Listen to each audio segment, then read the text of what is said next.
Patrick Vigne, président de la communauté d'agglomération Tarbes-Lourdes-Pyrénées, a ouvert la cérémonie des vœux 2026 en remerciant chaleureusement le maire de Lourdes pour son accueil et en adressant à l'ensemble des élus, agents et partenaires ses vœux de santé, de réussite et de solidarité.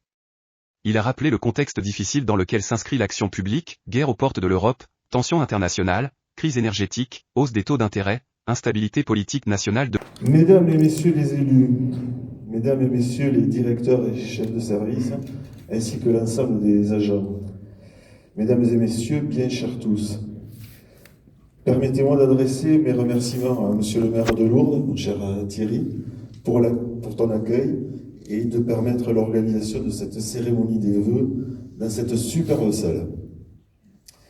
L'honneur me revient donc, à mon nom personnel et au nom de l'ensemble des élus qui m'entourent, de vous souhaiter la bienvenue à l'occasion de cette cérémonie des vœux, mais aussi de vous remercier de votre présence toujours nombreuse et de surtout pouvoir vous adresser tous nos meilleurs vœux les plus sincères pour 2026. Nous souhaitons que 2026 vous apporte à toutes et à tous, ainsi qu'à tous ceux qui vous sont chers, santé et réussite dans tous vos projets, qu'ils soient d'ordre professionnel ou familial. En cet instant, où tous ensemble nous nous apprêtons à vivre un moment de convivialité, je voudrais partager avec vous une pensée pour ceux qui ne sont plus parmi nous et de réconfort pour leurs proches et tous ceux qui connaissent des moments difficiles. Votre présence nombreuse illustre l'attachement de chacun à ces rendez-vous qui rassemblent dans des instants conviviaux, agents et élus. Avant de vous poursuivre, je voudrais présenter tout d'abord les excuses de Jean-Michel Seigneuret, de Philippe Bobet, de Frédéric Bellardi, de Philippe Soulet-Perret et de Yannick Boubet. L'expression de remerciement peut paraître convenue, mais je m'y livre bien volontiers, car c'est aussi l'occasion que chacun ait à l'esprit l'action des intéressés en faveur de tous. J'exprime donc toute notre reconnaissance à l'ensemble des partenaires de l'agglo, qu'il s'agisse des services de l'État, de la région, du département, et bien sûr de l'ensemble de nos fournisseurs et prestataires qui, cette année encore, ont conjugué aux nôtres leurs efforts pour satisfaire à nos besoins. Aux agents, bien sûr, de la CATLP, qui, avec à leur tête Jean-Luc Grevillier, par leur professionnalisme et engagement, contribuent à l'accomplissement des compétences que nous sommes assignés ou qui nous sont assignées ou que nous nous sommes assignés.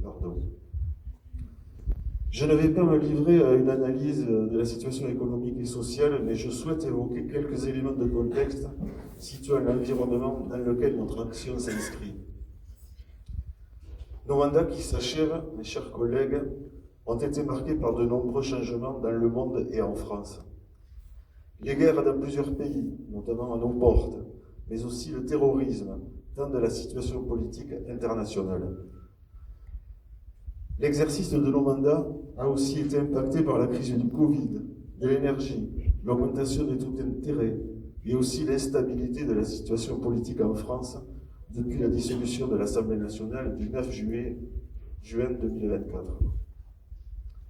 Néanmoins, les périodes de turbulence que nous traversons mettent en lumière que face aux crises que traverse notre pays, quelles qu'elles soient, et à celles qui menacent, les communes, de la plus petite à la plus grande, heureusement sont là, stables, disponibles, solides, apportant notamment grâce à notre organisation via la CATLP, les services publics de proximité et démontrent par leur action concrète, innovante et efficace que l'échelon local n'est pas le problème, mais au contraire est porteur de solutions pour le pays.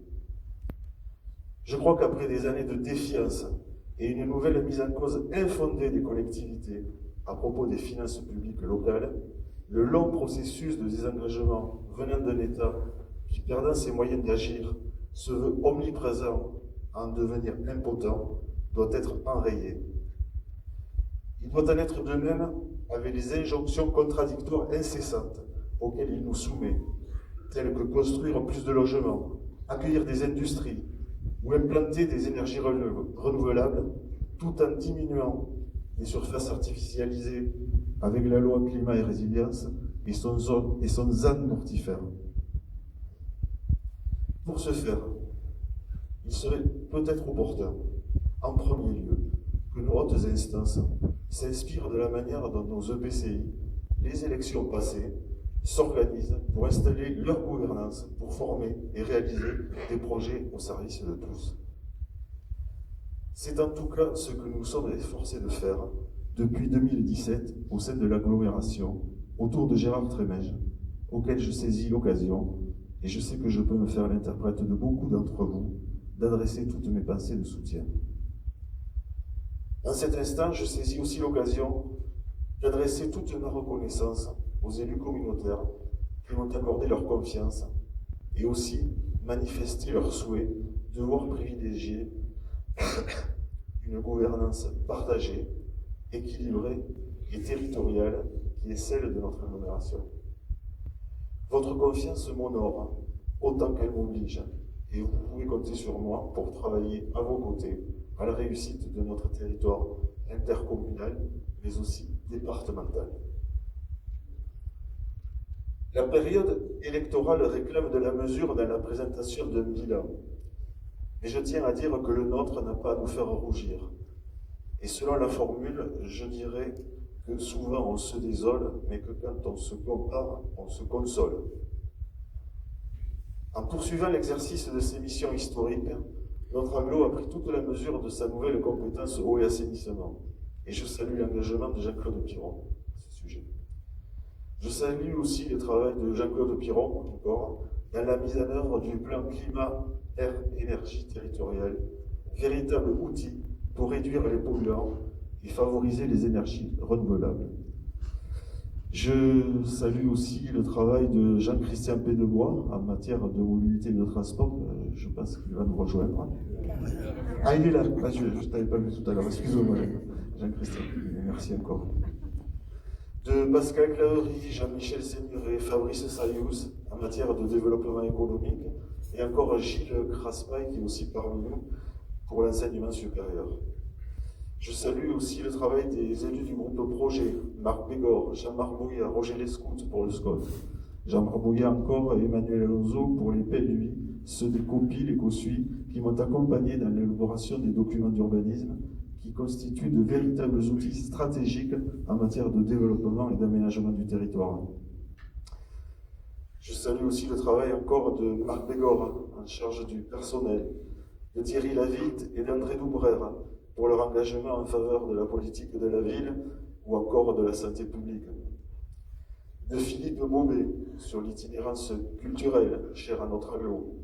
Je pense aussi aux agents et élus en charge de nos équipements sportifs, si essentiels pour le territoire.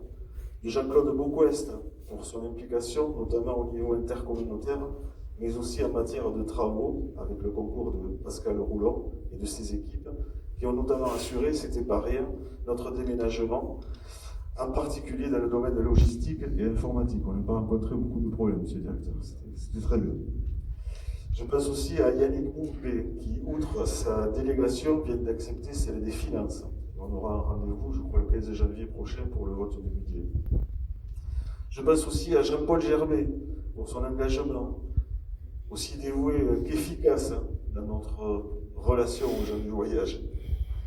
Et enfin, je ne saurais oublier notre grand argentier au Fonds d'aide aux communes, forcément notre ami à tous, Jacques Garot, qui ne ménage pas son énergie à faire vivre cet outil précieux. Pour l'avenir, déjà un petit groupe de travail a été constitué et a engagé une réflexion afin d'actualiser notre projet de territoire. Je me réjouis de l'avancement de ces travaux qui, à n'en pas douter, constitueront un creuset pour nos orientations et un cap pour nos projets. Je pense à la mise en œuvre de politiques publiques en faveur du bien-être des habitants, à toutes les actions en faveur de l'attractivité, de la lisibilité et de la visibilité de notre territoire, mais aussi de notre département. Nous aurons l'occasion de nous pencher prochainement sur ce travail déjà conséquent. Ne nous y trompons pas. S'il reste tant à faire, c'est parce qu'ici, beaucoup a été déjà fait pour offrir à notre territoire l'opportunité de se tourner vers l'avenir avec dynamisme, réactivité et modernité, en conciliant continuité et renouveau. Je vous remercie de votre attention et vous renouvelle tous mes meilleurs vœux de santé, de réussite, ainsi qu'à tous vos proches.